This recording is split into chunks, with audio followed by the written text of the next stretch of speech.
So what do we need? We need to interconnect, right? Now we have already spoken about our family, but now it's time to move a little bit further from family to network, to get into a different family or different social people. So that's where we enter into interface or APIs. As a developer, you might have made a lot of APIs. In my development career, I have made a lot of APIs where people are just calling that APIs and then they are integrating it in our system. But when we are talking about family, APIs might not belong to the same family. When I say family in terms of coding, it's PHP, right?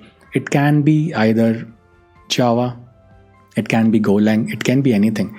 But what we need is these particular interface should help us to understand or to get what exactly we need. As a different family, we also need to connect socially with different people, those who can help us in order to fulfill our dream.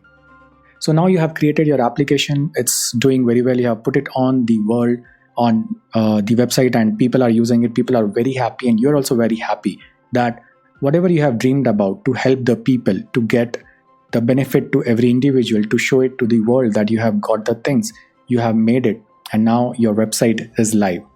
So you're very happy and excited that, okay, finally your dream is taking some shape and it is out in the world. But hey, what is happening? As soon as you have kept your application live, why people are using it to bring it down? Why people are not adding the proper input things which we have asked? For example, email. Why they're not adding the email when I have asked? They are trying to put our application down. We haven't thought of that when we were working with our family. But of course, when we are moving out on the world, on the public domain, we need to make those things work. And for that, we need to keep the application test in check. The very first thing or basic things which we include is the validation. So if we are expecting to validate email, we should validate that. And Laravel gives very simple and elegant library, inbuilt library to use that, so that whatever we want to take, we will take that only. This gives me one lesson that when we are out in the world, people might try to bring you down. People may say you anything. But if you're confident, you should always validate that request and only accept if it's true. You should always discard all other things with very nice message that we are not expecting a proper non-email. For example, what we use in our error message. Secondly, when we are using the APIs, which are the third-party things, we also need to log those API requests, because one part of bringing down is adding cross-request forgery. But on the APIs, when we are on the cloud server, people can try any other mechanism like DOS attack and bring our website down. So for that reason, we need to keep a log. And why do we need this log? So that we can store and analyze how our application is doing, and on the other side, how our life is going. Many people say that in order to validate or in order to verify how the things are going, you should get it noted. So the same thing is true with our application as well. And Laravel is giving by default options for us to log the details in our application, so that we can go back and we can see what things went well and what things went wrong, so that we can take those lessons and we can fix those. But as and when we are adding these logs or inputs into our application, at one point of time, they became a big backlog. And this is some extra baggage, which of course we need it, but we don't need it in a way where it has become a burden. So Laravel taught us, or Laravel gives a very good feature where we can time those, like how many days of data we need and what data we don't need. So once we have got those timelines, thresholds, limit met, Laravel automatically takes care of them to remove it and keep light.